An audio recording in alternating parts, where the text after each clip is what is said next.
What is happening, guys? Cowboy here, and today we're going to be going through and showcasing the Highlander moveset, and then after that we'll be taking a look at some of the customization options in terms of outfits, emotes, executions, as well as showcasing the 6 legendary swords available to it. So all in all, the Highlander is a very powerful class, good mix-up game. If I had to compare him to something, I guess it's kind of like a hybrid between a Warlord and a Raider almost. Looking at his moveset here, you can see we have 3 main chains in guard mode: Tir-na-nog, lowland slashes, and Banshee's Wail. There's Tir-na-nog, lowland slashes, and Banshee's Wail. Pretty basic combos, right? We also have Celtic Curse, which is a kind of advancement defensive form move, and that can also be cancel chained.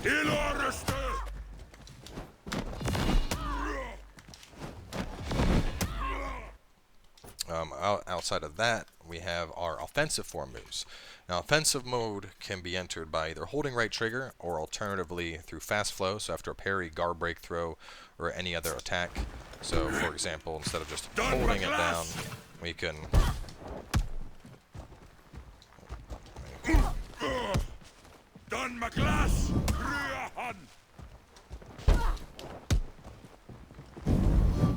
You can see kind of how, instead of it... You can see how long it's taken that animation versus the fast flow. He's just dropped straight into it. In an offensive form, there's a couple things we can do. We have an offensive form emote. We have our heavy attacks, which are just heavy and unblockable. Now, to chain them, it's a little bit tricky, because to maintain offensive form, you have to hold the right trigger. So the idea is, right now we're holding right trigger, we let go, and then immediately start holding it again. So you just, instead of tapping it when you want to do the attack, it's more you're keeping the button held down, and you're just releasing it when you want to do the attack. So it does take a little bit of getting used to, since it's like the reverse of, you know, how you play the other classes. We also have a kick we can do.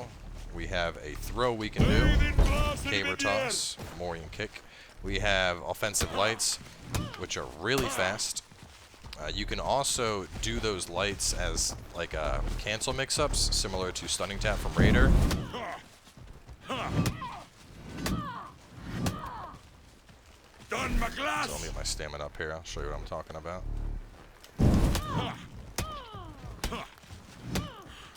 Let's see. They do drain your stamina pretty fast, but...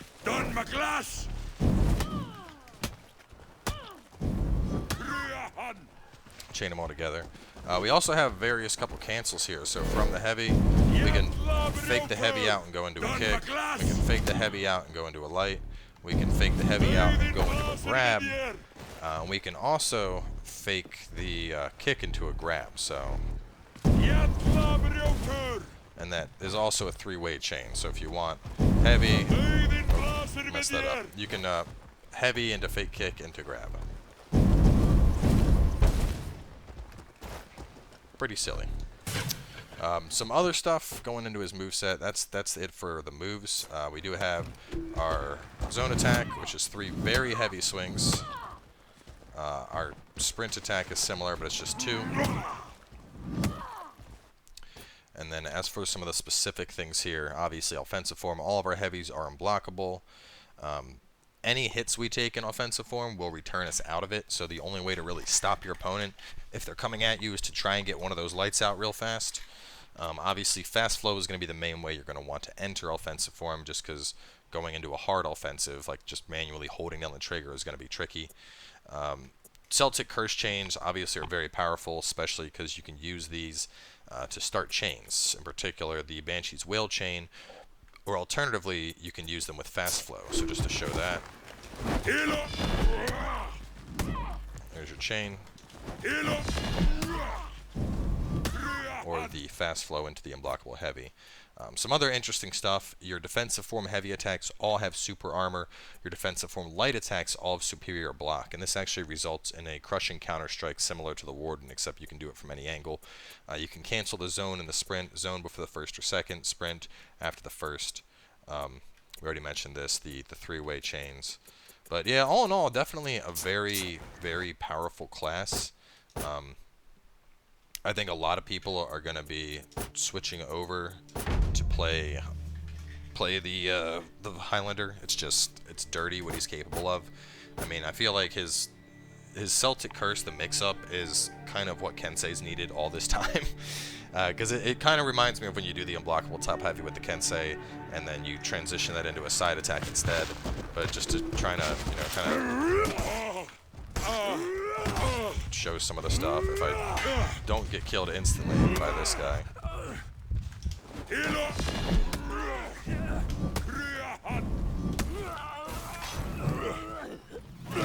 Get my health back up. You see there, Celtic Curse into the unblockables, obviously really strong.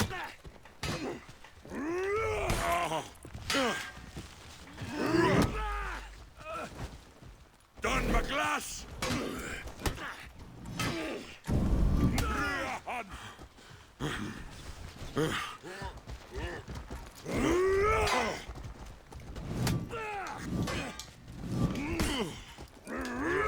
Oh, I missed my parry timing.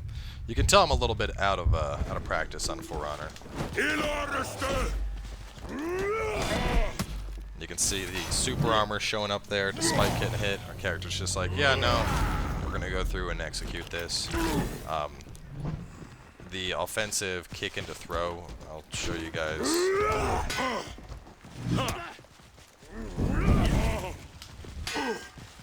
Done my glass. If he dodges the kick, you get the throw, and then that goes into a free unblockable heavy. Done my glass. Because that's the downside, if you get too caught up on just forcing the offensive stance. Done my glass. Done my glass. Done my glass.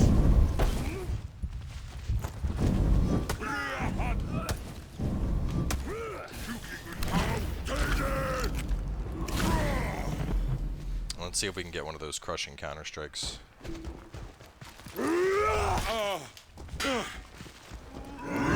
Just keeps doing all of his heavy attacks.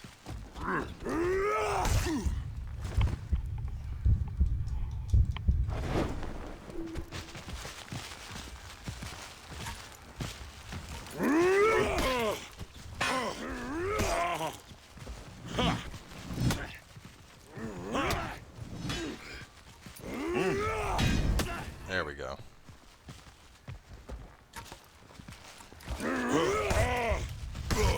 I think if I played more Warden, I could probably execute those a little bit better, but...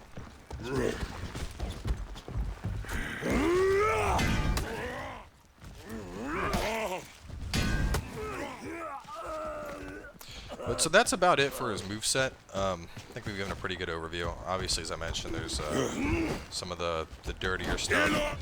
You feel your Celtic into your unblockable chains.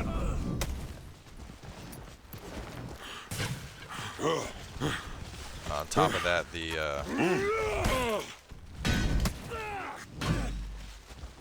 Done my glass. and one thing I want you to note, which is super interesting here, is with the Valkyrie, a lot of her kills come from the enemy being on the ground, and she doesn't get executions. Done my glass. We're throwing him on the ground, and then those heavy attacks Done my glass. are finishing him off. Done my glass.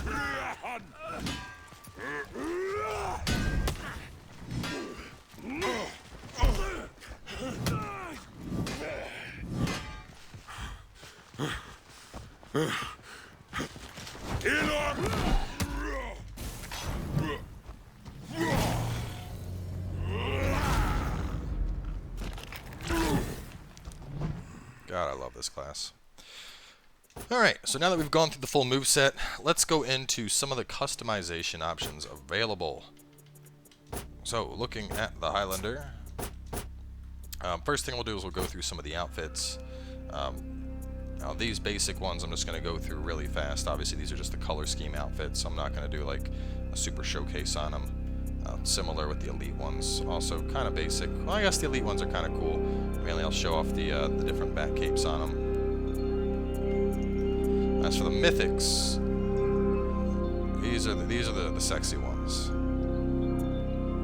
The sacred animals.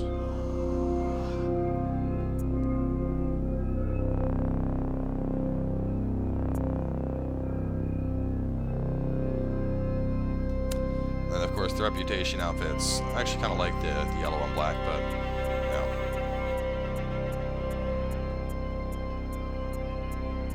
Like how the very last one we have is pink and teal. Going into some of the head ornaments.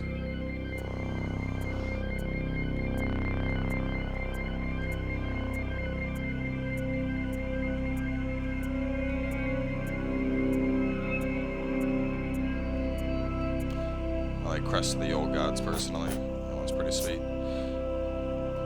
And now let's go into the abilities. So for our first tier of abilities, we have Fast Recovery, Body Count, and Rush. All in all, a decent first section loadout. Personally, I think Fast Recovery works really well here because of how much stamina you burn with offensive mode. Body Count, obviously going to be great for things like Dominion, and Rush does have opportunities where it works out quite well. As for Tier 2, we have Winner's Advantage, Inspire, and then Bear Trap. Bear Trap's obviously your zone control option, Inspire for Dominion when you need it. And personally, I really like Winner's Advantage here because of the super armor and superior block and unblockables. I feel that this is up like close to 100% of the time. As for Tier 3, Fury, Viking Staple, Longbow from the Shigoki, which unfortunately that got a bit nerfed, and then Second Wind for the healing option. I really like Fury here. I use Fury on all my Vikings, but Second Wind, obviously a great choice if you're looking for more longevity. As for the final tier, we have Spear Storm, which is kind of close to the Arrow Storm from Shigoki, except the spears are much tighter grouped. I have a separate video of Highlander. It's like 10 minutes of just skirmish and killing stuff. That'll showcase Storm Spear off a few times if you want to see that. Fire Flask, obviously a Viking staple, and then Champion's Aura, an Aura which is going to heal us and nearby allies. As for Execution, Fighting Dirty, this is one of the basic ones. It's a nice little wind up. Stop Squirming, another one of the basic ones. Though I actually really like this one a lot. I think it looks really cool. Stabbing that in and then tearing it on out. Maximum Carnage is the 7,000 tier emote. Cuts off the arm, stabs him in the chest, and then steps on her face to rip it out. Really a brutal attack. And right now you're seeing the smoke effect. I really like how, you know, there's the embers coming out of them and the sword's on fire. I think that looks cool. And then reel it in. This is going to be your fastest execution time-wise. Obviously, it'll also knock people off ledges and stuff, so if you're into that kind of thing. As for our moats, Insult to Injury. Kind of a cool one, having the sword fall down and hit his head, he gets all angry. It's kind of a theme we see among different emotes, them hurting themselves. I have the Power, the standard kind of Highlander emote. And this one actually has some decent BM potential. You can see, spamming it, you'll get some grunts and teabags going on. Nap time's kind of cool, falls asleep, starts cutting himself on his blade. And then Par 5, the golf emote, which I actually like this for my BM emote, only because when you spam it, you can see he's making kind of like a suck this dick emotion. I don't know, you'll see me spam it if you watch the other video, but that, there's the hand going down and up. Nap time kind of works for it as well, but it's a little bit slower. Anyway, into the combat emotes. Heavy Swing. Last Stand.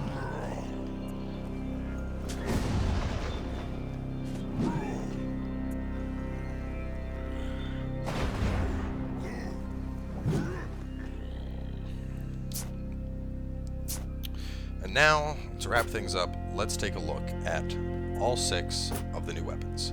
So first up, we're going to look at the Warborn blade. Now this is my personal favorite. There's a dragon theme to this blade. I think it looks really good. There's a little bit of gemming to it, so it doesn't look overly ornamental, but it just looks really nice. I like the how the blade edges on out and then comes together. It has the gold coming up the middle. Looking at the blade more closely there, definitely really nice looking.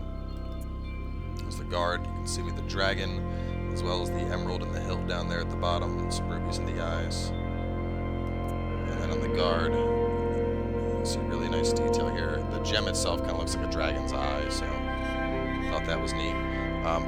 Moving on from there, this was actually my next favorite. This one took a while to get. They gave us 200,000 steel on these test accounts, and I burned through 150,000 of it to get the full otherworldly blade.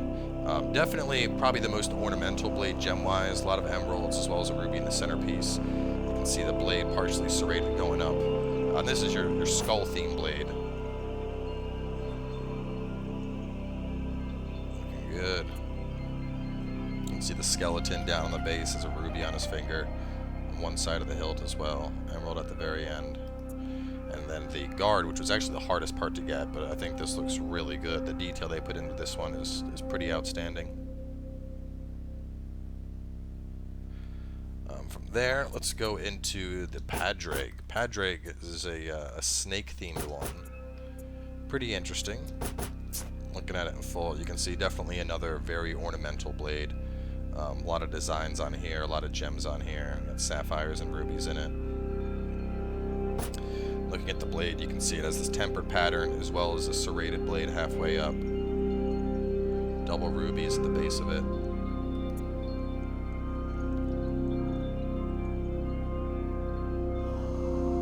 Cobra on the end of the hilt.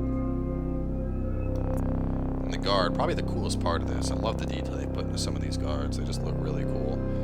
Got the cobra as the centerpiece, and then the two snakes attacking out with rubies for their mouths. From there, let's go to we'll go to Clamo. This is a more Clamo. I don't know how to say it. Clamo maybe. This is a more getting back towards kind of a basic Claymore look. As you can see, we have minimal gemming on this, just 3 gems, 1 in the guard, and then 2 on the hilt of the blade. Blade has some nice curvature to it, but all in all, it's not too gaudy. It's very kind of just like a clean, nice ornamental blade.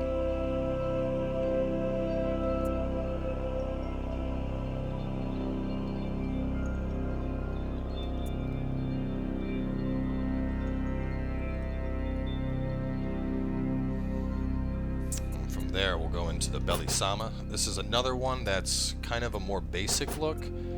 There's no gemming on this one, but the sword obviously has a much more ornamental look to it. We have a very intricate design near the base of the blade, as well as a helix pattern going up, some fishes on the hilt of it, and then the guard fairly ornamental. Got the blade more in depth. You can see the detail they got right at the base, really cool.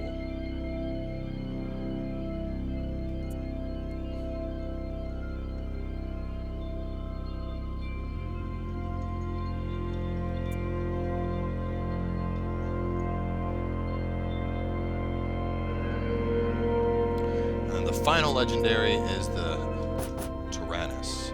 And this is probably the closest to just a nice looking basic Claymore you're going to get. As you can see, the gemming is non-existent.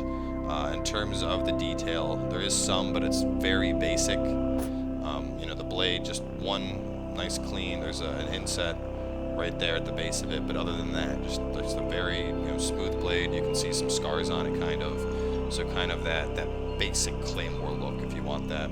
Obviously, the hilt has an emperor reaching on out at the heart, at the very base, and then it's for the guard.